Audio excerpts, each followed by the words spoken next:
നമുക്ക് തുടങ്ങിയേക്കാം. ഇന്ന് ഇടുക്കി ജില്ലയാണ്. ഇടുക്കി ജില്ല. അപ്പൊ നമ്മുടെ ഇടുക്കി ജില്ല നിലവിൽ വന്ന വർഷം ഏതാടാ? ഇടുക്കി ജില്ല നിലവിൽ വന്ന വർഷം ഏതാണ്? അത് 1972 ജാനുവരി 26 അപ്പൊ 1972 ജാനുവരി 26 നമ്മുടെ ഇടുക്കി ജില്ല രൂപം കൊള്ളുന്നത്. അപ്പൊ റിപ്പബ്ലിക് ദിനത്തിൽ രൂപം കൊണ്ട ജില്ല എന്ന് ചോദിച്ചാലും നമ്മുടെ ഇടുക്കി ജില്ലയാണ്. റിപ്പബ്ലിക് ദിനത്തിൽ രൂപം കൊണ്ട ജില്ലയാണ് നമ്മുടെ ഇടുക്കി ജില്ല. അതുപോലെ തന്നെ കേരളത്തിൽ ഏറ്റവും കൂടുതൽ മണ്ണൊലിപ്പുള്ള ജില്ല, കേരളത്തിൽ ഏറ്റവും കൂടുതൽ മണ്ണൊലിപ്പ് നിരക്ക് കൂടുതലുള്ള ജില്ലയാണ് നമ്മുടെ ഇടുക്കി ജില്ല. അതുപോലെ തന്നെ കുടിയേറ്റക്കാരുടെ ജില്ല എന്നറിയപ്പെടുന്നത് ഇടുക്കി ജില്ലയാണ്. അപ്പൊ കുടിയേറ്റക്കാരുടെ ജില്ല, അതുപോലെ തന്നെ കേരളത്തിൽ ഏറ്റവും കൂടുതൽ മണ്ണൊലിപ്പ് നിരക്ക് കൂടുതലുള്ള ജില്ല, അതുപോലെ തന്നെ ഏറ്റവും ജനസാന്ദ്രത കുറഞ്ഞ ജില്ല ഏതാടാ? ഏറ്റവും ജനസാന്ദ്രത കുറഞ്ഞ ജില്ല ഏതാണ്? ഏറ്റവും ജനസാന്ദ്രത കുറഞ്ഞ ജില്ലയാണ് നമ്മുടെ ഇടുക്കി ജില്ല. അപ്പൊ ഏറ്റവും കൂടുതൽ ജനസാന്ദ്രതയുള്ള ജില്ല ഏതാണ്? ഏറ്റവും കൂടുതൽ ജനസാന്ദ്രതയുള്ള ജില്ല ഏതാണ്? അത് നമ്മുടെ തിരുവനന്തപുരമാണ്. തിരുവനന്തപുരമാണ് ഏറ്റവും കൂടുതൽ ജനസാന്ദ്രതയുള്ള ജില്ല.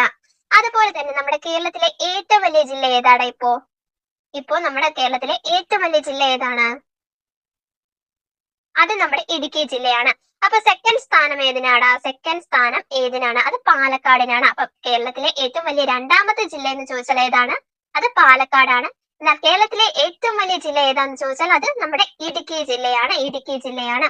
അപ്പൊ കുടിയേറ്റക്കാരുടെ ജില്ല എന്നറിയപ്പെടുന്നത് ഇടുക്കി ജില്ലയാണ്. അതുപോലെ തന്നെ കേരളത്തിൽ ഏറ്റവും കൂടുതൽ കുരുമുളക് ഉൽപ്പാദിപ്പിക്കുന്ന ജില്ലയാണ് നമ്മുടെ ഇടുക്കി ജില്ല. അപ്പൊ കേരളത്തിലാണെങ്കിൽ ഏറ്റവും കൂടുതൽ കുരുമുളക് ഉൽപ്പാദിപ്പിക്കുന്ന ജില്ലയാണ് നമ്മുടെ ഇടുക്കി ജില്ല. ജലവൈദ്യുതി ഉൽപാദനത്തിൽ ഒന്നാം സ്ഥാനത്തുള്ള ജില്ല. അപ്പൊ ജലവൈദ്യുതി ഉൽപാദനത്തിൽ ഒന്നാം സ്ഥാനത്തുള്ള ജില്ല ഏതാണ്? അത് നമ്മുടെ ഇടുക്കി ജില്ലയാണ്. അതുപോലെ തന്നെ കടൽ തീരമില്ലാത്ത ജില്ലയാണ് ഇടുക്കി ജില്ല. കടൽ തീരമില്ലാത്ത ജില്ലയാണ് നമ്മുടെ ഇടുക്കി ജില്ല.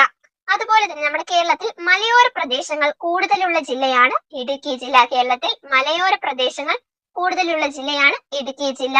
അതുപോലെ തന്നെ നമ്മുടെ വെളുത്തുള്ളി കൃഷി ചെയ്യുന്ന കേരളത്തിലെ ഏക ജില്ല ഏതാന്ന് ചോദിച്ചാലും അത് നമ്മുടെ ഇടുക്കി ജില്ലയാണ്.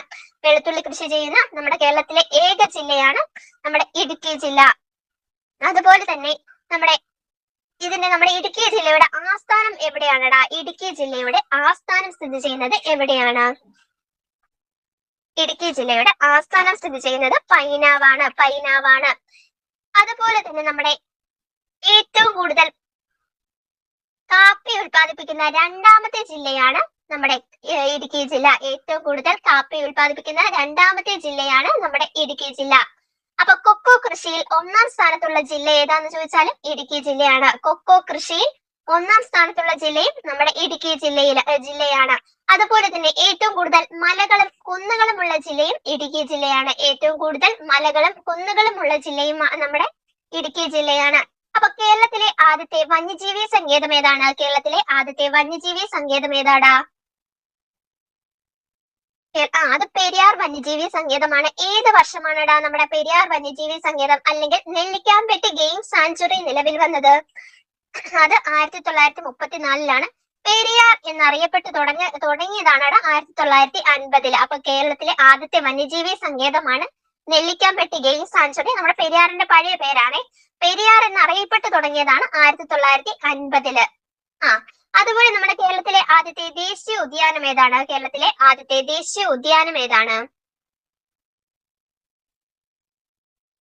അത് നമ്മുടെ ഇരവികുളമാണ്. ഏത് വർഷമാണ് നമ്മുടെ ഇരവികുളത്തെ ദേശീയ ഉദ്യാനമായിട്ട് പ്രഖ്യാപിച്ചത്? ഏത് വർഷമാണ് നമ്മുടെ ഇരവികുളത്തെ ദേശീയ ഉദ്യാനമായിട്ട് പ്രഖ്യാപിച്ചത്? അത് 1978. ഇനി ഇന്ത്യയിലെ തന്നെ ആദ്യത്തെ കമാന അണക്കെട്ട് അല്ലെങ്കിൽ ആർച്ച് ഡാം എന്നറിയപ്പെടുന്നത് ഏതാണ്? ഇന്ത്യയിലെ തന്നെ ആദ്യത്തെ കമാന അണക്കെട്ട് അല്ലെങ്കിൽ ആർച്ച് ഡാം എന്നറിയപ്പെടുന്നത് ഏതാണ്? അത് നമ്മുടെ ഇടുക്കി ഡാമാണ്. കേരളത്തിലെ ആദ്യത്തെ ജലവൈദ്യുത പദ്ധതി ഏതാണ്? കേരളത്തിലെ ആദ്യത്തെ ജലവൈദ്യുത പദ്ധതി ഏതാണ്? കേരളത്തിലെ ആദ്യത്തെ ജലവൈദ്യുത പദ്ധതിയാണ് പള്ളിവാസൽ പദ്ധതി നിലവിൽ വന്ന വർഷമാണ് 1940. നമ്മുടെ പള്ളിവാസൽ പദ്ധതി നിലവിൽ വരുന്നത്. അപ്പൊ കേരളത്തിലെ ആദ്യത്തെ വന്യജീവി സങ്കേതം ഏതാണ്? അത് നമ്മുടെ ഈ പെരിയാർ വന്യജീവി സങ്കേതം അല്ലെങ്കിൽ നെല്ലിക്കാമ്പെട്ടി ഗെയിം സാങ്ച്വറി. അതുപോലെ തന്നെ കേരളത്തിലെ ആദ്യത്തെ ദേശീയ ഉദ്യാനം എന്ന് ചോദിച്ചാൽ ഏതാടാ? കേരളത്തിലെ ആദ്യത്തെ ദേശീയ ഉദ്യാനം ഏതാണ്? അത് നമ്മുടെ ഇരവികുളമാണ്. ഇരവികുളം നിലവിൽ വന്ന വർഷമാണ് 1978. അതുപോലെ നമ്മുടെ ഇന്ത്യയിലെ ആദ്യത്തെ കമാന അണക്കെട്ട് അല്ലെങ്കിൽ ആർച്ച് ഡാം എന്ന് പറയുന്നത് ഇടുക്കി ഡാം ആണ്. ഇനി കേരളത്തിലെ ആദ്യത്തെ ജലവൈദ്യുത പദ്ധതിയാണ് പള്ളിവാസൽ. 1940 നിലവിൽ വന്നു. ഇത് ഏത് നദിയിലാണ്? അത് മുതിരമ്പുഴയാറിലാണ്. അപ്പം അത്ര ഓക്കെ ആണോ? അപ്പൊ നമ്മുടെ കേരളത്തിൽ ആദ്യമായിട്ട് വൈദ്യുതി ഉപയോഗിച്ച് പ്രവർത്തിച്ച വ്യവസായ സംരംഭം ഏതാന്ന് ചോദിച്ചാൽ അത് കണ്ണൻ ദേവൻ കമ്പനിയാണ്. അപ്പൊ കേരളത്തിൽ ആദ്യമായിട്ട് വൈദ്യുതി ഉപയോഗിച്ച് പ്രവർത്തിച്ച വ്യവസായ സംരംഭം ഏതാന്ന് ചോദിച്ചാൽ അത് കണ്ണൻ ദേവൻ കമ്പനിയാണ്. അപ്പൊ സ്വന്തമായിട്ട് വൈദ്യുതി ഉൽപ്പാദിപ്പിച്ച് വിതരണം ചെയ്ത സംസ്ഥാനത്തിലെ ആദ്യത്തെ ഗ്രാമപഞ്ചായത്ത് ഏതാണ്? സ്വന്തമായി വൈദ്യുതി ഉൽപ്പാദിപ്പിച്ച് വിതരണം ചെയ്ത സംസ്ഥാനത്തിലെ ആദ്യത്തെ ഗ്രാമപഞ്ചായത്ത് ഏതാണ്? അത് നമ്മുടെ മാങ്കുളമാണ്. അപ്പം 1900 നമ്മുടെ കണ്ണൻ ദേവൻ കമ്പനി ആരംഭിച്ചിരിക്കുന്നത്. അപ്പൊ നമ്മുടെ എങ്ങനെയാണ്? കേരളത്തിലെ ആദ്യത്തെ ജലവൈദ്യുത പദ്ധതിയാണ് പള്ളിവാസൽ പദ്ധതി. മുതിരമ്പുഴയാറിലാണ് ഇത് സ്ഥിതി ചെയ്യുന്നത്. 1940 നിലവിൽ വന്നത്. അതുപോലെ തന്നെ കേരളത്തിൽ ആദ്യമായിട്ട് വൈദ്യുതി ഉപയോഗിച്ച് പ്രവർത്തിച്ച വ്യവസായ സംരംഭം ഏതാണെന്ന് ചോദിച്ചാൽ അത് കണ്ണൻ ദേവൻ കമ്പനിയാണ്. ഇനി സ്വന്തമായി വൈദ്യുതി ഉൽപ്പാദിച്ച് വിതരണം ചെയ്ത സംസ്ഥാനത്തെ ആദ്യത്തെ ഗ്രാമപഞ്ചായത്ത് എന്ന് ചോദിച്ചാൽ അത് മാങ്കുളമാണ്. അപ്പൊ ഒരു സവിശേഷ സസ്യത്തിന് വേണ്ടി നിലവിൽ വന്ന വന്യജീവി സങ്കേതം ഏതാണ്? ഒരു സവിശേഷ സസ്യത്തിന് വേണ്ടി മാത്രം ഇന്ത്യയിൽ നിലവിൽ വന്ന ആദ്യത്തെ ഉദ്യാനമാണ് കുറിഞ്ഞിമല സാങ്ച്വറി. ഏത് വർഷമാണ് കുറിഞ്ഞിമല സാങ്ച്വറി നിലവിൽ വന്നത്? 2006. ഇനി ഇന്ത്യയിലെ ആദ്യത്തെ മാതൃക കന്നുകാലി ഗ്രാമം എന്നറിയപ്പെടുന്നത് ഏതാണ്? ഇന്ത്യയിലെ ആദ്യത്തെ മാതൃക കന്നുകാലി ഗ്രാമം എന്നറിയപ്പെടുന്നത് ഏതാണ്? അതേതാണ്? അത് നമ്മുടെ മാട്ടുപ്പെട്ടിയാണ് ഇന്ത്യയിലെ ആദ്യത്തെ മാതൃക കന്നുകാലി ഗ്രാമം എന്നറിയപ്പെടുന്നത്. അപ്പൊ കേരളത്തിലെ ആദ്യത്തെ ഹൈഡൽ ടൂറിസം പദ്ധതി ആരംഭിച്ചത് എവിടെയാണ്? കേരളത്തിലെ ആദ്യത്തെ ഹൈഡൽ ടൂറിസം പദ്ധതി ആവിഷ്കരിച്ചത് എവിടെയായിരുന്നു? അത് നമ്മുടെ മൂന്നാറിലാണ്. അപ്പൊ കേരളത്തിലെ ആദ്യത്തെ ഹൈഡൽ ടൂറിസം പദ്ധതി ആവിഷ്കരിച്ചത് എവിടെയാണ്? അത് നമ്മുടെ മൂന്നാറിലാണ്. അതുപോലെ തന്നെ കേരളത്തിലെ അതുപോലെ തന്നെ ഇന്ത്യയിലെ രണ്ടാമത്തെ ടീ മ്യൂസിയം സ്ഥാപിതമായത് എവിടെയാണ്? അത് നമ്മുടെ മൂന്നാറിലാണ്. അപ്പം കേരളത്തിലെ ആദ്യത്തെയും ഇന്ത്യയിലെ രണ്ടാമത്തെയും ടീ മ്യൂസിയം സ്ഥാപിതമായത് മൂന്നാറിലാണ്. ഈ ടാറ്റ ടീ മ്യൂസിയം എന്നാണ് ഈ മ്യൂസിയം അറിയപ്പെടുന്നത്. അതുപോലെ തന്നെ ഇന്ത്യയിലെ ആദ്യത്തെ സമ്പൂർണ്ണ ഹൈസ്പീഡ് റൂറൽ ബ്രോഡ്ബാൻഡ് നെറ്റ്വർക്ക് നിലവിൽ വന്ന ജില്ലയാണ് നമ്മുടെ ഇടുക്കി ജില്ല. അപ്പൊ ഇന്ത്യയിലെ ആദ്യത്തെ സമ്പൂർണ്ണ ഹൈസ്പീഡ് റൂറൽ ബ്രോഡ്ബാൻഡ് നെറ്റ്വർക്ക് നിലവിൽ വന്ന ജില്ലയാണ് നമ്മുടെ ഇടുക്കി ജില്ല. 2015 ഇത് നിലവിൽ വരുന്നത്. അപ്പം ഇന്ത്യയിലെ ആദ്യത്തെ ഹൈസ്പീഡ് റൂറൽ ബ്രോഡ്ബാൻഡ് നെറ്റ്വർക്ക് നിലവിൽ വന്ന ജില്ലയാണ് നമ്മുടെ ഇടുക്കി ജില്ല. 2015 ഈ ബ്രോഡ്ബാൻഡ് നെറ്റ്വർക്ക് നിലവിൽ വരുന്നത്. അതുപോലെ തന്നെ കേരളത്തിൽ നിന്ന് ആദ്യമായി തപാൽ സ്റ്റാമ്പിൽ പ്രത്യക്ഷപ്പെട്ട വന്യജീവി സങ്കേതം ഏതാണ്? കേരളത്തിൽ നിന്ന് ആദ്യമായിട്ട് തപാൽ സ്റ്റാമ്പിൽ പ്രത്യക്ഷപ്പെട്ട വന്യജീവി സങ്കേതം ഏതാണ്? അതേതാണ്? അത് നമ്മുടെ പെരിയാർ വന്യജീവി സങ്കേതമാണ്. അപ്പം കേരളത്തിൽ നിന്ന് ആദ്യമായിട്ട് തപാൽ സ്റ്റാമ്പിൽ പ്രത്യക്ഷപ്പെട്ട വന്യജീവി സങ്കേതം ഏതാണ്? അത് നമ്മുടെ പെരിയാർ വന്യജീവി സങ്കേതമാണ്. അതുപോലെ തന്നെ കേരളത്തിലെ ആദ്യത്തെ ബയോമെട്രിക് ATM നിലവിൽ വന്നത് എവിടെയാണ്? കേരളത്തിലെ ആദ്യത്തെ ബയോമെട്രിക് ATM നിലവിൽ വന്നത് എവിടെയാണ്? അത് നമ്മുടെ മൂന്നാറിലാണ്. ഇടുക്കിയുടെ ആദ്യ കളക്ടർ ആരായിരുന്നു? ഇടുക്കി ജില്ലയുടെ ആദ്യത്തെ കളക്ടറായിട്ട് നിയമിതനായത് ആരായിരുന്നു? അത് ഡോക്ടർ ഡി ബാബു പോൾ ആണ് ഇടുക്കി ജില്ലയുടെ ആദ്യത്തെ കളക്ടറായിട്ട് നിയമിതനായത്. അപ്പൊ ഇടുക്കി ജില്ലയുടെ ആദ്യത്തെ കളക്ടർ ആരാണ്? ഡോക്ടർ ഡി ബാബു പോൾ ആണ്. പെരിയാറിനോട് ചേരുന്ന ആദ്യത്തെ പോഷക നദി ഏതാണ്? അത് നമ്മുടെ മുല്ലയാറാണ്. എല്ലായിടത്തും ബ്രോഡ്ബാൻഡ് സംവിധാനമുള്ള രാജ്യത്തെ ആദ്യത്തെ പഞ്ചായത്ത് ഏതാണ്? എല്ലായിടത്തും ബ്രോഡ്ബാൻഡ് സംവിധാനമുള്ള രാജ്യത്തെ ആദ്യത്തെ പഞ്ചായത്താണ് നമ്മുടെ ഇടമലക്കുടി. അതുപോലെ തന്നെ നമ്മുടെ രാജ്യത്തെ ആദ്യത്തെ ശർക്കര മ്യൂസിയം ഏതാണ്? രാജ്യത്തെ ആദ്യത്തെ ശർക്കര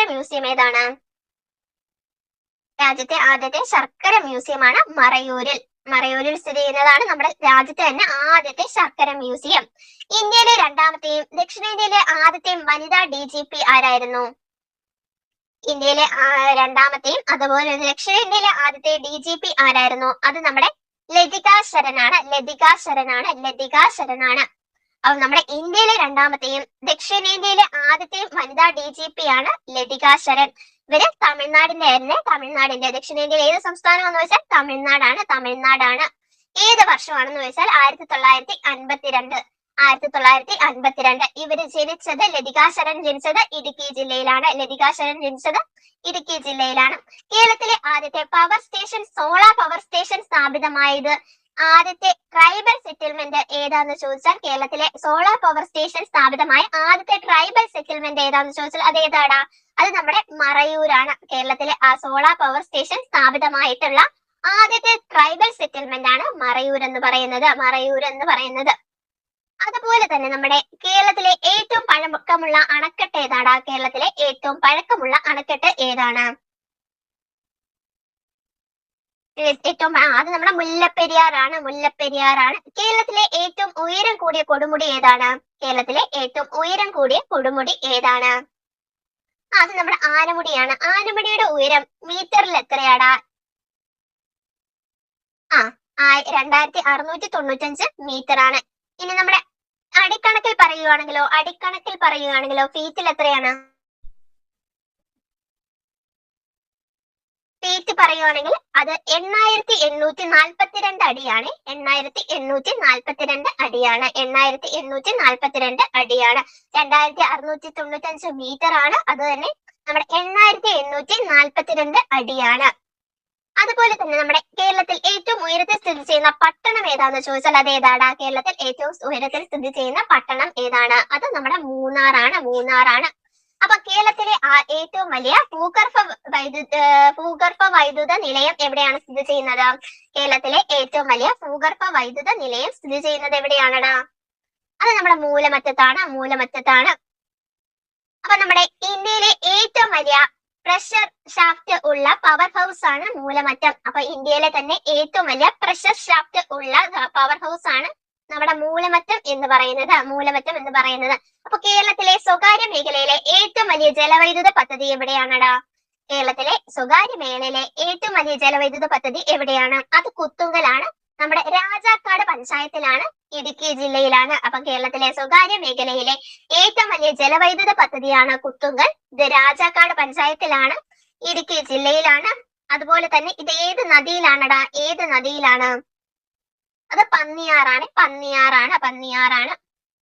അപ്പൊ കേരളത്തിലെ ഏറ്റവും ജനസംഖ്യ കുറഞ്ഞ പഞ്ചായത്ത് ഏതാണ്? കേരളത്തിലെ ജനസംഖ്യ ഏറ്റവും കുറഞ്ഞ പഞ്ചായത്തായിട്ട് അറിയപ്പെടുന്നത് വട്ടവടയാണ്.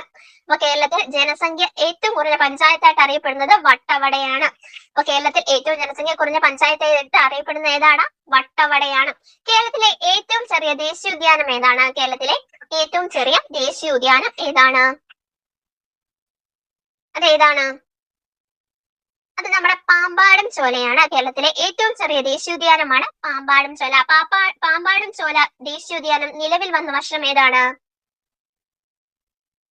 പാമ്പാടും ചോല ദേശീയോദ്യാനം നിലവിൽ വന്ന വർഷം 2003 ആണ്. കേരളത്തിൽ ഏറ്റവും കൂടുതൽ ചന്ദന മരങ്ങളുള്ള ജില്ല ഏതാണ്? കേരളത്തിൽ ഏറ്റവും കൂടുതൽ ചന്ദന മരങ്ങളുള്ള ജില്ല ഏതാണ്? അത് നമ്മുടെ ഇടുക്കി ജില്ലയാണ്.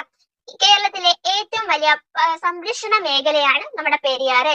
അപ്പൊ കേരളത്തിലെ തന്നെ ഏറ്റവും വലിയ സംരക്ഷണ മേഖലയാണ് പെരിയാറ്. പ്രവാസി മലയാളികൾ ഏറ്റവും കുറവുള്ള ജില്ല ഏതാന്ന് ചോദിച്ചാൽ നമ്മുടെ ഇടുക്കി ജില്ലയാണ്. അപ്പൊ കേരളത്തിലെ ഏറ്റവും വലിയ പോലീസ് സബ് ഡിവിഷൻ ആണ് മൂന്നാറ്. അപ്പൊ കേരളത്തിലെ ഏറ്റവും വലിയ പോലീസ് സബ് ഡിവിഷൻ ഏതാന്ന് ചോദിച്ചാൽ അത് മൂന്നാറാണ്. ഇനി കേരളത്തിലെ ഏറ്റവും ഉയരത്തിലുള്ള ദേശീയോദ്യാനം ഏതാണ്? കേരളത്തിലെ ഏറ്റവും ഉയരത്തിലുള്ള ദേശീയോദ്യാനം ഏതാണ്? അതേതാണ്? അത് നമ്മുടെ ഇരവികുളമാണ്. ഇനി കേരളത്തിൽ ഏറ്റവും കുറവ് വോട്ടർമാരുള്ള ഗ്രാമപഞ്ചായത്ത് ഏതാണ്? കേരളത്തിൽ ഏറ്റവും കുറവ് വോട്ടർമാരുള്ള ഗ്രാമപഞ്ചായത്ത് ഏതാണ്? അത് നമ്മുടെ ഇടമലക്കുടിയാണ്. കേരളത്തിൽ ഏറ്റവും കുറവ് വോട്ടർമാരുള്ള ഗ്രാമപഞ്ചായത്താണ് ഇടമലക്കുടി. ഇടുക്കി ജില്ലയിലെ ഏറ്റവും വലിയ പട്ടണം എന്നറിയപ്പെടുന്ന ഏതാണ്? ഇടുക്കി ജില്ലയിലെ ഏറ്റവും വലിയ പട്ടണം ഏതാണ്? അത് തൊടുപുഴയാണ്. ഇടുക്കി ജില്ലയിലെ ഏറ്റവും വലിയ പട്ടണമാണ് തൊടുപുഴ. അപ്പൊ കേരളത്തിൽ ഏറ്റവും കുറവ് മഴ ലഭിക്കുന്ന സ്ഥലം ഏതാണ്? കേരളത്തിൽ ഏറ്റവും കുറവ് മഴ ലഭിക്കുന്ന സ്ഥലം ഏതാണ്? അത് നമ്മുടെ ചിന്നാറാണ്. മഴനിഴൽ പ്രദേശമായ ചിന്നാറിലാണ് ഏറ്റവും കുറവ് മഴ ലഭിക്കുന്നത്. അപ്പൊ ഏറ്റവും കൂടുതൽ മഴ ലഭിക്കുന്ന എവിടെയാടാ? ഏറ്റവും കൂടുതൽ കേരളത്തിൽ ഏറ്റവും കൂടുതൽ മഴ ലഭിക്കുന്ന പ്രദേശം അത് നേര്യമംഗലമാണ്. നേര്യമംഗലം ഏത് ജില്ലയിലാണ്? നേര്യമംഗലം സ്ഥിതി ചെയ്യുന്നത് ഏത് ജില്ലയിലാണ്? അത് നമ്മുടെ എറണാകുളം ജില്ലയിലാണ്. എറണാകുളം ജില്ലയിലാണ്. അപ്പോ നമ്മുടെ കേരളത്തിൽ ഏറ്റവും കൂടുതൽ പോലീസ് ഉദ്യോഗസ്ഥരുള്ള പോലീസ് സ്റ്റേഷൻ ഏതാണ്? കേരളത്തിൽ ഏറ്റവും കൂടുതൽ പോലീസ് ഉദ്യോഗസ്ഥരുള്ള പോലീസ് സ്റ്റേഷൻ ഏതാന്ന് ചോദിച്ചാൽ അത് ഏതാണ്? അത് നമ്മുടെ മുല്ലപ്പെരിയാർ പോലീസ് സ്റ്റേഷൻ ആണ്. മുല്ലപ്പെരിയാർ പോലീസ് സ്റ്റേഷൻ ആണ്. മുല്ലപ്പെരിയാർ പോലീസ് സ്റ്റേഷൻ ആണ്. കേരളത്തിലെ കടുവാ സങ്കേതങ്ങളിൽ വലുതും ആദ്യത്തേതും ഏതാണടാ? കേരളത്തിലെ കടുവാ സങ്കേതങ്ങളിൽ വലുതും അതുപോലെ തന്നെ ആദ്യത്തേതും പെരിയാർ ടൈഗർ റിസർവ് ആണ്. പെരിയാർ ടൈഗർ റിസർവ് ആണ്. ഇനി തേക്കടിയുടെ കവാടം എന്നറിയപ്പെടുന്നത് ഏതാടാ? തേക്കടിയുടെ കവാടം എന്നറിയപ്പെടുന്നത് ഏതാണ്? തേക്കടിയുടെ കവാടം എന്നറിയപ്പെടുന്നത് ഏതാണ്? അത് കുമളിയാണ്. അപ്പൊ ഞാൻ ചോദിക്കട്ടെ, കുട്ടനാടിന്റെ കവാടം എന്നറിയപ്പെടുന്നത് ഏതാണ്? കുട്ടനാടിന്റെ കവാടം എന്നറിയപ്പെടുന്നത് ഏതാണ്? അത് ചങ്ങനാശ്ശേരിയാണ്. ചങ്ങനാശ്ശേരിയാണ്. അപ്പം കേരളത്തിന്റെ കവാടം എന്നറിയപ്പെടുന്നത്, കേരളത്തിന്റെ കവാടം ഏതാണ്? അത് പാലക്കാട് ചുരമാണ്. അപ്പൊ 3 കവാടങ്ങളും കിട്ടിയോ? അപ്പൊ നമ്മുടെ തേക്കടിയുടെ കവാടം എന്നറിയപ്പെടുന്നത് കുമളി. അതുപോലെ തന്നെ നമ്മുടെ കുട്ടനാടിന്റെ കവാടം എന്നറിയപ്പെടുന്നത് ഏതാണ്? കുട്ടനാടിന്റെ കവാടം ചങ്ങനാശ്ശേരിയാണ്. അതുപോലെ തന്നെ കേരളത്തിന്റെ കവാടം എന്നറിയപ്പെടുന്നത് പാലക്കാട് ചുരമാണ്. അപ്പൊ കേരളത്തിന്റെ കാശ്മീർ എന്നറിയപ്പെടുന്നത് ഏതാണ്? കേരളത്തിന്റെ കാശ്മീർ എന്നറിയപ്പെടുന്നത് ഏതാണ്? കേരളത്തിന്റെ കാശ്മീർ ഏതാടാ? അത് നമ്മുടെ മൂന്നാറാണ്. മൂന്നാറാണ് നമ്മുടെ കേരളത്തിന്റെ കാശ്മീർ എന്നറിയപ്പെടുന്നത്. ഇനി ചന്ദന മരങ്ങളുടെ നാട് എന്നറിയപ്പെടുന്നത് ഏതാണ്? ചന്ദന മരങ്ങളുടെ നാട് എന്നറിയപ്പെടുന്നത് ഏതാണ്? അത് മറയൂരാണ്. മറയൂരാണ്. കേരളത്തിൽ വിനോദസഞ്ചാരികളുടെ സുവർണ ത്രികോണം എന്നറിയപ്പെടുന്നത് ഏതൊക്കെയാണ്? കേരളത്തിൽ വിനോദസഞ്ചാരികളുടെ സുവർണ ത്രികോണം എന്നറിയപ്പെടുന്നത് മൂന്നാറ്, ഇടുക്കി, തേക്കടി എന്നിവയാണ്. മൂന്നാറ്, ഇടുക്കി, തേക്കടി. മൂന്നാറ്, ഇടുക്കി, തേക്കടി എന്നിവയാണ്. അതുപോലെ തന്നെ നമ്മുടെ പശ്ചിമഘട്ട മലനിരകളുടെ രാജ്ഞി എന്നറിയപ്പെടുന്നത് ഏതാണ്? പശ്ചിമഘട്ട മലനിരകളുടെ രാജ്ഞി എന്നറിയപ്പെടുന്നത് ഏതാണ്? അത് നമ്മുടെ നീലക്കുറിഞ്ഞിയാണ്. അപ്പൊ കേരളത്തിലെ മഴനിഴൽ പ്രദേശം ഏതാന്ന് ചോദിച്ചാൽ ഏതാണ്? കേരളത്തിലെ മഴനിഴൽ പ്രദേശം ഏതാന്ന് ചോദിച്ചാൽ അത് ഏതാണ്? അത് നമ്മുടെ ചിന്നാറാണ്. ചിന്നാറാണ്. അപ്പൊ ഏത് പഞ്ചായത്തിലാണ് ആനമുടി സ്ഥിതി ചെയ്യുന്നത്? ഏത് പഞ്ചായത്തിലാണ് ആനമുടി സ്ഥിതി ചെയ്യുന്നത്? മൂന്നാർ പഞ്ചായത്തിലാണ്. ഏത് താലൂക്കിലാണ്?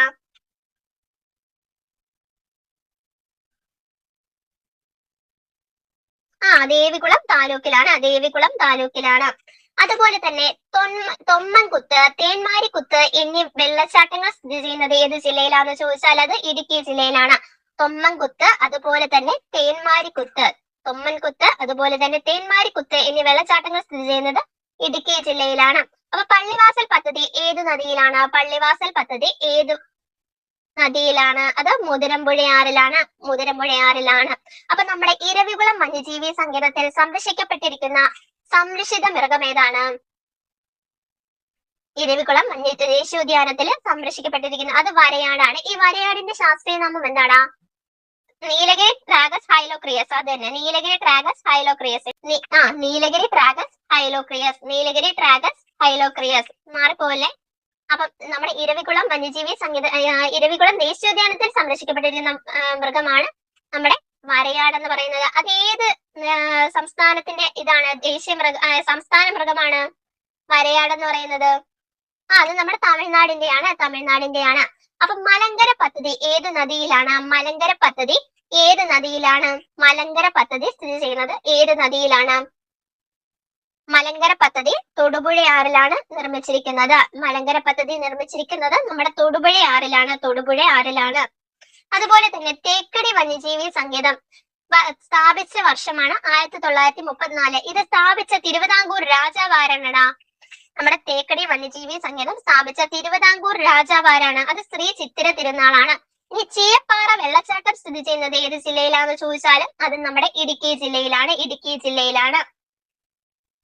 അപ്പൊ മുല്ലപ്പെരിയാർ ഡാമിന്റെ ശില്പി എന്നറിയപ്പെടുന്ന എഞ്ചിനീയർ ആരാണ്? മുല്ലപ്പെരിയാർ ഡാമിന്റെ ശില്പി എന്നറിയപ്പെടുന്ന ബ്രിട്ടീഷ് എഞ്ചിനീയർ ആരാണ്? അത് ജോൺ പെന്നി കിക്കാണ്. ജോൺ പെന്നി കിക്കാണ്.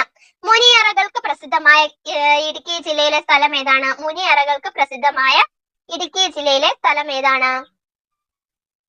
അത് നമ്മുടെ മറയൂരാണ്. ഇനി മംഗളാദേവി ക്ഷേത്രം സ്ഥിതി ചെയ്യുന്നതും ഇടുക്കി ജില്ലയിലാണ്. അപ്പൊ മംഗളാദേവി ക്ഷേത്രം സ്ഥിതി ചെയ്യുന്നത് നമ്മുടെ ഇടുക്കി ജില്ലയിലാണ്. ഈ ക്ഷേത്രത്തിലെ ഉത്സവമാണ് ചിത്ര പൗർണമി. അപ്പൊ മംഗളാദേവി ക്ഷേത്രത്തിലെ ഉത്സവം ഏതാണ്? ചിത്ര പൗർണമിയാണ്. ആ അവസരത്തിൽ മാത്രമേ അവിടേക്ക് സന്ദർശകരെ കടത്തിവിടാറുള്ളൂ. ഇനി ഈ നമ്മുടെ മംഗളാദേവി ക്ഷേത്രത്തിലെ പ്രതിഷ്ഠ ഏതാണ്? മംഗളാദേവി ക്ഷേത്രത്തിലെ പ്രതിഷ്ഠയാണ് കണ്ണകി. മംഗളാദേവി ക്ഷേത്രത്തിലെ പ്രതിഷ്ഠ ഏതാണ്? കണ്ണകിയാണ്. ഇനി തേക്കടി വന്യജീവി സങ്കേതത്തിന്റെ പഴയ പേരെന്താണ്? തേക്കടി വന്യജീവി സങ്കേതത്തിന്റെ പഴയ പേരെന്താണ്? അത് നമ്മുടെ നെല്ലിക്കാമ്പെട്ടി ഗെയിം സാങ്ച്വറി എന്നാണ്. ഇടുക്കി ജില്ലയിൽ എവിടെയാണ് നമ്മുടെ കാറ്റിൽ നിന്ന് വൈദ്യുതി ഉൽപ്പാദിപ്പിക്കുന്ന പദ്ധതി സ്ഥാപിച്ചിരിക്കുന്നത്? ഇടുക്കി ജില്ലയിൽ എവിടെയാണ് കാറ്റിൽ നിന്ന് വൈദ്യുതി ഉൽപ്പാദിപ്പിക്കുന്ന പദ്ധതി സ്ഥാപിക്കപ്പെട്ടിരിക്കുന്നത്? അത് രാമക്കൽ മേട്ടിലാണ്. അതുപോലെ തന്നെ നമ്മുടെ പ്രശസ്തമായ കുറവൻ കുറത്തി ശില്പം സ്ഥിതി ചെയ്യുന്നതും രാമക്കൽ മേട്ടിലാണ്. അപ്പൊ പ്രശസ്തമായിട്ടുള്ള കുറവൻ കുറത്തി ശില്പം സ്ഥിതി ചെയ്യുന്നതും രാമക്കൽ മേട്ടിലാണ്. ഇനി ഇടുക്കി ജില്ലയുടെ വാണിജ്യ ആസ്ഥാനം എന്ന് പറയുന്നത് എവിടെയാണ്? ഇടുക്കി ജില്ലയുടെ വാണിജ്യ ആസ്ഥാനം എന്ന് പറയുന്നത് എവിടെയാണ്? അത് നമ്മുടെ കട്ടപ്പനയാണ്. അപ്പം ഇടുക്കി ജില്ലയുടെ വാണിജ്യ ആസ്ഥാനമാണ് കട്ടപ്പന.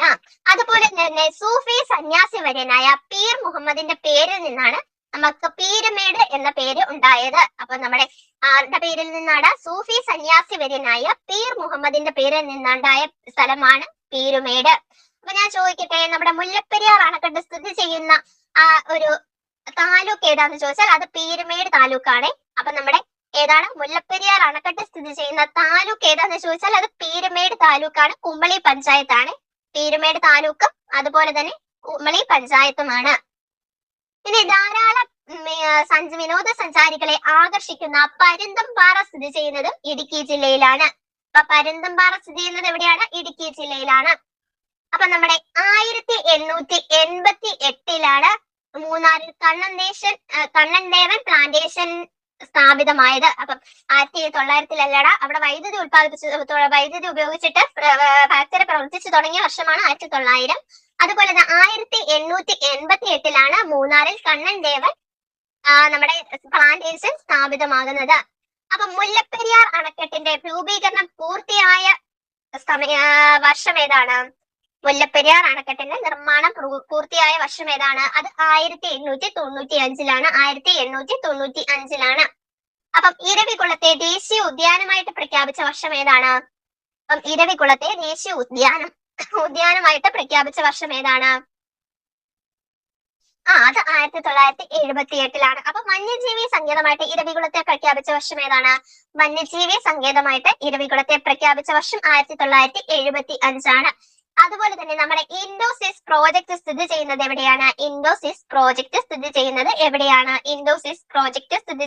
എവിടെയാണ്? അത് നമ്മുടെ മാട്ടുപ്പെട്ടിയിലാണ്.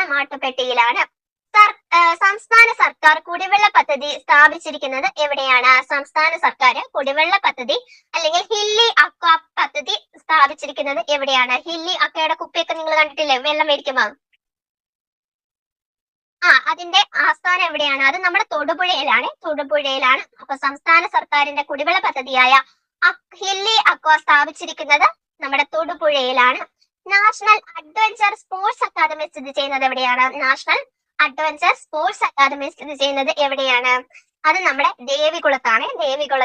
അപ്പം നാഷണൽ അഡ്വഞ്ചർ സ്പോർട്സ് അക്കാദമി സ്ഥിതി ചെയ്യുന്നത് ദേവികുളത്താണ്. അതുപോലെ തന്നെ നമ്മുടെ പള്ളിവാസൽ പദ്ധതിയുടെ നിർമ്മാണം ആരംഭിച്ചത് ഏത് വർഷമാണ്? അത് 1935. എന്നാൽ നിർമ്മാണം പൂർത്തിയായ വർഷമാണ്, അത് കമ്മീഷൻ ചെയ്ത വർഷമാണ് 1940 എന്ന് പറയുന്നത്. അപ്പോൾ റെയിൽവേ ലൈൻ ഇല്ലാത്ത കേരളത്തിലെ ജില്ലകൾ ഏതൊക്കെയാണ്? റെയിൽവേ ലൈനുകൾ ഇല്ലാത്ത കേരളത്തിലെ ജില്ലകൾ ഏതൊക്കെയാണ്? അതേതൊക്കെയാണ്? അത് വയനാട്, ഇടുക്കിയുമാണ്. അപ്പം ഏത് മലകൾക്കിടയിലാണ് ഇടുക്കി അണക്കെട്ട് സ്ഥിതി ചെയ്യുന്നത്? അത് കുറവൻ കുറത്തി മലകൾക്കിടയിലായിട്ടാണ് നമ്മുടെ ഇടുക്കി ഡാം സ്ഥിതി ചെയ്യുന്നത്. ഇനി ഇടുക്കി ജില്ലയിലെ മുനിസിപ്പാലിറ്റികൾ ഏതൊക്കെയാണ്? ഇടുക്കി ജില്ലയിലെ മുനിസിപ്പാലിറ്റികൾ ഏതൊക്കെയാണ്? 2 മുനിസിപ്പാലിറ്റിയേ ഉള്ളൂ. ഏറ്റവും കുറവ് മുനിസിപ്പാലിറ്റികൾ ഉള്ള ജില്ല നമ്മുടെ ഇടുക്കി ജില്ലയാണ്. അത് തൊടുപുഴയും കട്ടപ്പനയുമാണ്. തൊടുപുഴയും കട്ടപ്പനയുമാണ്. അപ്പൊ ഇടുക്കി ജില്ലകളിലെ 2 മുനിസിപ്പാലിറ്റികളാണ് തൊടുപുഴയും കട്ടപ്പനയും. അതുപോലെ തന്നെ നമ്മുടെ ഇടുക്കി അണക്കെട്ടിന്റെ നിർമ്മാണത്തിൽ സഹായിച്ച രാജ്യം ഏതാണ്? അപ്പൊ നമ്മുടെ ഇടുക്കി ഡാമിന്റെ നിർമ്മാണത്തിൽ സഹായിച്ച രാജ്യം ഏതാണ്? അത് കാനഡയാണ്. അപ്പം കേരളത്തിൽ ചന്ദന ഡിസ്റ്റിലറി ഉള്ള ഏക സ്ഥലം എന്ന് ചോദിച്ചാൽ ഏതാണ്? ചന്ദന മരങ്ങൾ കൂടുതൽ കാണപ്പെടുന്ന എവിടെയാണ്? അത് മറയൂരാണ്. അപ്പൊ പുറംതോടിൽ നക്ഷത്ര ചിഹ്നമുള്ള ആമകളെ കണ്ടുവരുന്ന വന്യജീവി സങ്കേതം ഏതാണ്? പുറംതോടിൽ നക്ഷത്ര ചിഹ്നമുള്ള ആമകളെ കണ്ടുവരുന്ന സ്ഥലം ഏതാണ്? അത് ചിന്നാർ വന്യജീവി സങ്കേതമാണ്. അപ്പൊ ചിന്നാർ വന്യജീവി സങ്കേതത്തിലൂടെ ഒഴുകുന്ന നദി ഏതാണ്? ചിന്നാർ വന്യജീവി സങ്കേതത്തിലൂടെ ഒഴുകുന്ന നദി ഏതാണ്? അത് പാമ്പാറാണ്. അപ്പൊ കേരളത്തിൽ ഏറ്റവും കുറച്ച് മഴ ലഭിക്കുന്ന പ്രദേശം ഏതാണെന്ന് ചോദിച്ചാലും അത് നമ്മുടെ ചിന്നാറാണ്. അപ്പൊ നമ്മുടെ കേരളത്തിലെ ഏക ഗോത്രവർഗ രാജാവ് ആരാണ്? അത് കോഴിമല രാജാവാണ്. കേരളത്തിലെ ഏക ഗോത്രവർഗ രാജാവാണ് ഇടുക്കി ജില്ലയിലെ ഉടുമ്പൻചോല താലൂക്കിലെ കാഞ്ചിയാർ പഞ്ചായത്തിലെ കോഴിമല രാജാവ്. അപ്പൊ നമ്മുടെ കേരളത്തിലെ ഏക ഗോത്രവർഗ രാജാവാണ് ഇടുക്കി ജില്ലയിലെ ഉടുമ്പൻചോല താലൂക്കിലെ കാഞ്ചിയാർ പഞ്ചായത്തിലെ കോഴിമല രാജാവ്. രാജവാഴ്ച നിലനിൽക്കുന്ന ഗോത്ര വിഭാഗം ഏതാന്ന് ചോദിച്ചാലാണ് അത് നമ്മുടെ മഞ്ഞാനാണ്. അപ്പൊ രാജവാഴ്ച നിലനിൽക്കുന്ന ഗോത്ര വിഭാഗം ഏതാന്ന് ചോദിച്ചാൽ അത് മഞ്ഞാനാണ്. ഇനി ചീയപ്പാറ വെള്ളച്ചാട്ടം, കീഴാർകുത്ത് വെള്ളച്ചാട്ടം എന്നിവ സ്ഥിതി ചെയ്യുന്നത് ഏത് ജില്ലയിലാണ്? അതും ഇടുക്കി ജില്ലയിലാണ്. അപ്പൊ വെളുത്തുള്ളി കൃഷിക്ക് പ്രസിദ്ധമായ ഇടുക്കി ജില്ലയിലെ പ്രദേശം ഏതാണടാ? അപ്പൊ നമ്മുടെ വെളുത്തുള്ളി കൃഷിക്ക് പ്രസിദ്ധമായ ഇടുക്കി ജില്ലയിലെ പ്രദേശം വട്ടവടയാണ്. അപ്പൊ കേരളത്തിൽ ആപ്പിൾ വിളയുന്ന പ്രദേശം ഏതാന്ന് ചോദിച്ചാൽ അത് നമ്മുടെ വട്ടവടയാണ്. വട്ടവടയല്ല, കാന്തല്ലൂരാണ്. കേരളത്തിലെ ആപ്പിൾ വിളയുന്ന പ്രദേശമാണ് കാന്തല്ലൂര്. അതുപോലെ തന്നെ നമ്മുടെ പ്രോജക്ട് എലിഫന്റ് നടപ്പിലാക്കിയ കേരളത്തിലെ ആദ്യത്തെ വന്യജീവി സങ്കേതമാണ് നമ്മുടെ പെരിയാർ വന്യജീവി സങ്കേതം. പ്രോജക്ട് എലിഫന്റ് നടപ്പിലാക്കിയ കേരളത്തിലെ ആദ്യത്തെ വന്യജീവി സങ്കേതമാണ് പെരിയാർ വന്യജീവി സങ്കേതം എന്ന് പറയുന്നത്. അപ്പം തേക്കടി ബോട്ടപകടം നടന്ന വർഷം ഏതാണ്? തേക്കടി ബോട്ടപകടം നടന്ന വർഷം ഏതാണ്? അത് 2009 സെപ്റ്റംബർ 30ആണ്. 2009 സെപ്റ്റംബർ 30-നാണ് നമ്മുടെ തേക്കടി ബോട്ടപകടം നടന്നത്. അപ്പം നമ്മുടെ KTDCയുടെ ജലകന്യക എന്ന ഡബിൾ ഡക്കർ ബോട്ടാണ് അപകടത്തിൽപ്പെട്ടത്. അപ്പൊ ബോട്ടിന്റെ പേരെന്താണ്? KTDCയുടെ ജലകന്യക എന്ന ഡബിൾ ഡക്കർ ബോട്ടാണ് അപകടത്തിൽപ്പെട്ടത്. ഇനി തേക്കടി ബോട്ടപകടം അന്വേഷിച്ച കമ്മീഷൻ ഏതാണടാ? തേക്കടി ബോട്ടപകടം അന്വേഷിച്ച കമ്മീഷൻ ഏതാണ്? അതേതാണ്? ജസ്റ്റിസ് ഇ മൊയ്തീൻ കുഞ്ഞ് കമ്മീഷനാണ് നമ്മുടെ തേക്കടി ബോട്ടപകടം അന്വേഷിച്ച കമ്മീഷൻ. അപ്പം ഇടുക്കി അണക്കെട്ടിന്റെ സ്ഥാപിത ശേഷി എത്രയാണടാ? ഇടുക്കി ഡാമിന്റെ സ്ഥാപിത ശേഷി എത്രയാണ്? അത് 780 മെഗാവാട്ടാണ്. ഇനി നമ്മുടെ കേരളത്തിലെ ആദ്യത്തെ ജൈവ ഗ്രാമം എന്നറിയപ്പെടുന്നത് അല്ലെങ്കിൽ ബയോ വില്ലേജ് എന്നറിയപ്പെടുന്നത് ഏതാണ്? കേരളത്തിലെ ആദ്യത്തെ ജൈവ ഗ്രാമം അല്ലെങ്കിൽ ബയോ വില്ലേജ് എന്നറിയപ്പെടുന്നത് ഏതാണ്? അത് ഉടുമ്പന്നൂരാണ്. അതുപോലെ തന്നെ നമ്മുടെ കേരളത്തിലെ ആദ്യത്തെ സമ്പൂർണ്ണ തേൻ ഉൽപാദന ഗ്രാമം എന്ന് ചോദിച്ചാലും നമ്മുടെ ഉടുമ്പന്നൂരാണ്. അപ്പൊ കേരളത്തിലെ ആദ്യത്തെ സമ്പൂർണ്ണ തേൻ ഉൽപാദന ഗ്രാമവും ഉടുമ്പന്നൂരാണ്. അപ്പൊ നമ്മുടെ കേരളത്തിലെ ആദ്യത്തെ ബയോമെട്രിക് ATM നിലവിൽ വന്നത് എവിടെയാണ്? കേരളത്തിലെ ആദ്യത്തെ ബയോമെട്രിക് ATM നിലവിൽ വന്നത് എവിടെയാണ്? അത് നമ്മുടെ മൂന്നാറിലാണ്. കേരളത്തിലെ ഏറ്റവും വലിയ കോൺക്രീറ്റ് ഗ്രാവിറ്റി ഡാം ഏതാണടാ? കേരളത്തിലെ ഏറ്റവും വലിയ കോൺക്രീറ്റ് ഗ്രാവിറ്റി ഡാം ഏതാണ്? അത് ചെറുതോണി ഡാമാണ്. അപ്പം ഇടുക്കി ജലവൈദ്യുത പ്രദേശം ബ്രിട്ടീഷുകാർക്ക് കാണിച്ചു കൊടുത്ത ആദിവാസി മൂപ്പൻ ആരാണ്? നമ്മുടെ ഇടുക്കി ജലവൈദ്യുത പ്രദേശം ബ്രിട്ടീഷുകാർക്ക് കാണിച്ചു കൊടുത്ത ആദിവാസി മൂപ്പനാണ് കൊലുമ്പൻ മൂപ്പൻ. അപ്പൊ നമ്മുടെ ഇടുക്കി ജില്ലയിലെ ഇന്ത്യയിലെ തന്നെ ആദ്യത്തെ ആർച്ച് ഡാം ആണ് നമ്മുടെ ഇടുക്കി ഡാം എന്ന് പറയുന്നത്. അപ്പൊ കേരളത്തിലെ ആദ്യത്തെ സ്പൈസസ് പാർക്ക് സ്ഥിതി ചെയ്യുന്നത് എവിടെയാണ്? എവിടെയാണടാ? അത് നമ്മുടെ പുറ്റടി ഇടുക്കിയിലാണ്. അപ്പൊ പൊന്മുടി അണക്കെട്ട് സ്ഥിതി ചെയ്യുന്ന ജില്ല ഏതാണ്? പൊന്മുടി അണക്കെട്ട് സ്ഥിതി ചെയ്യുന്ന ജില്ല ഏതാണ്? അത് നമ്മുടെ ഇടുക്കി ജില്ലയാണ്. എന്നാൽ പൊന്മുടി സുഖവാസ കേന്ദ്രം സ്ഥിതി ചെയ്യുന്നത് എവിടെയാണ്? പൊന്മുടി സുഖവാസ കേന്ദ്രം അത് നമ്മുടെ തിരുവനന്തപുരം ജില്ലയിലാണ്. തിരുവനന്തപുരം ജില്ലയിലാണ്. അപ്പൊ നമ്മുടെ ഒളിമ്പിക് സെമി ഫൈനലിൽ എത്തിയ ആദ്യ ഇന്ത്യൻ വനിത ആരാണ്?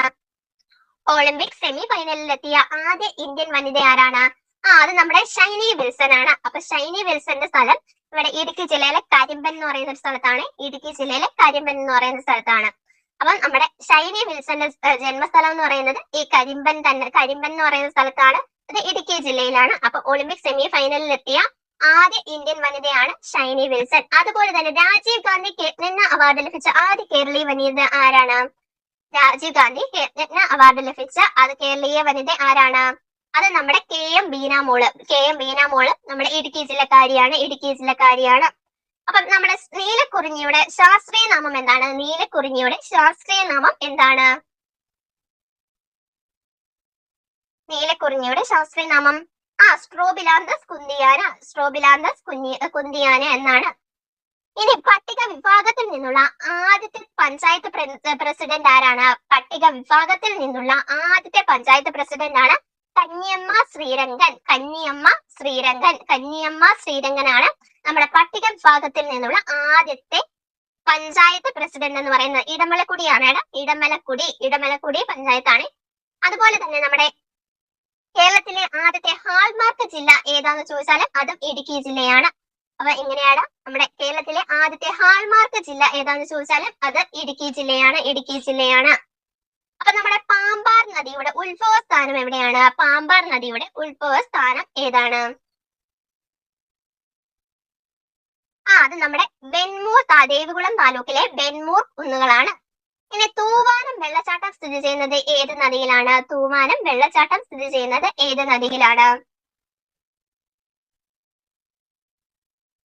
അത് നമ്മുടെ പാമ്പാർ നദിയിലാണ്. അപ്പൊ ഞാൻ ചോദിക്കട്ടെ, തൊമ്മൻകുത്ത് വെള്ളച്ചാട്ടം എവിടെയാണ്? അത് ഇടുക്കി ജില്ലയിലാണ്. അപ്പൊ പാലരുവി വെള്ളച്ചാട്ടം എവിടെയാണ്? എവിടെയാണ്? അത് കൊല്ലം ജില്ലയിലാണ്. എന്നാൽ പെരുന്തേനരുവി വെള്ളച്ചാട്ടം എവിടെയാണ്? എവിടെയാണ്? അത് പത്തനംതിട്ടയാണ്. അപ്പൊ പൂന്തേനരുവി ആണെങ്കിലോ? എവിടെയാണ്?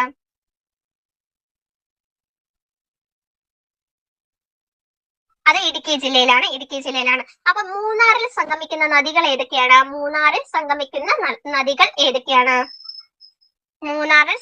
അതുകൊണ്ടാണ് മൂന്നാർ എന്ന് പേര് വന്നത്. അതേതാണ്? കുണ്ടളയുണ്ട്, മുതിരമ്പുഴയുണ്ട്, നല്ലതണ്ണി. അപ്പം മുതിരമ്പുഴ, നല്ലതണ്ണി, കുണ്ടള എന്നിവയാണ് മൂന്നാറിൽ സംഗമിക്കുന്ന നദികള്.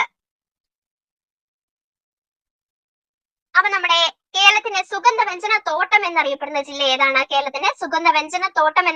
ജില്ല ഏതാണ്? അത് നമ്മുടെ ഇടുക്കി ജില്ലയാണ്. Okay, thank you.